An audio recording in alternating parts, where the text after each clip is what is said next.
हळूहळू आपण आपली सगळी कामं आहे ना दमाट होत.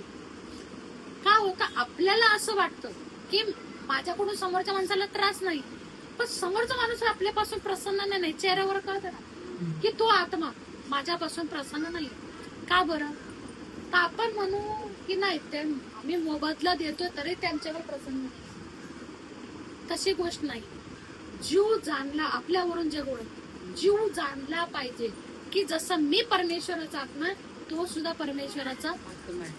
तो त्याचं कर्म करतो. माझी खरकटी भांडीतून तो त्याचं कर्म करतो. खरकटी बातून मी पैसा म्हणते मध्ये का आणला, मी पैसा का मध्ये घेतला? तो जीव माझ्या इथे कर्म कष्ट करतोय ना, काय करतोय तो त्याला सुद्धा 10 वेळेस मरावं लागतं. असंच नाही कुणी कुणाच्या घरी काम करू शकत, कारण आत्मा आहे, आत्मा शक्ती आहे. कोण कमीपणा गेलो, कोण झुकणार आहे? पण मजबुरी काम करायला लागते. बरं मजबुरी कर्मानीच आली ना. काय एका जन्मात काहीच नाम नव्हतं केलं का? सगळं बायकांच्याकडून अपमानित करून घेतलं होतं का? अपमान करूनच घेतलं का काम? ते शेतकरी सुद्धा करतात. कृपाय लागली एखादी बाई जर माग हळूहळू लागली तर तिला पुळो सुळू करतात. पातीला बरोबरच पळो सुळू करतात. असं नको समजू घरगुतीचा अपमान होतो. कंपनी सुद्धा जर टार्गेट असतो की आज एवढं काम आपलं झालंच पाहिजे, तिथे एखाद जर माणूस मागे राहिला त्याला सुद्धा पळो सुळू करू शकतो का? असं नाही की फक्त कामवाल्या बायांनाच असतं, कंपनी सुद्धा असतं. दुकानवाला आपण आता भाजीवाल्याकडे गेलो, ते जर सागर हळूहळू करायला लागलं तर त्याला बोलतात ना रे ग्राहक उभा राहिलेत. कारण काय लोक गर्दी बघून निघून जातात. बोलतात ना, बोलतात नाही बोलतात.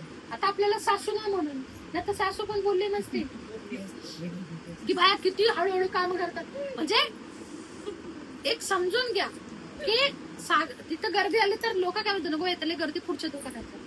काय होतं त्यांचा धंदा थोडा कमी होतो. फास्टिंग कमी होते. हा फास्टिंग का होतं? त्यांना काय बडबड केली पटा पटा पटा पटा गप्पा मारत बसू नको. गिरायक पटा. कंपनीत सुद्धा गेलं तिथे टार्गेट असतो, आज एवढं काम पूर्ण झालं पाहिजे, टार्गेट आहे. धोबी आहे ना, तिथे धुण्याने कपडे आणलेले असतात ते धोब्याला पण काय सांगितलं असतं, संध्याकाळी मिळेल ना भैया, संध्याकाळी येईल ना भैया, आम्हाला लागते भैया. त्याचं कसं टार्गेट असतं. त्यांना सुद्धा खायला सुद्धा टाइम नसतो. घरात जी कामवाल्या बाया असतात ना त्यांना सुद्धा खायला वेळ नसतो. कंपनीवाल्यांना सुद्धा वेळ नसतो, फक्त आपल्याला वेळ असतो. घरात हा एकला जेवायचं म्हणजे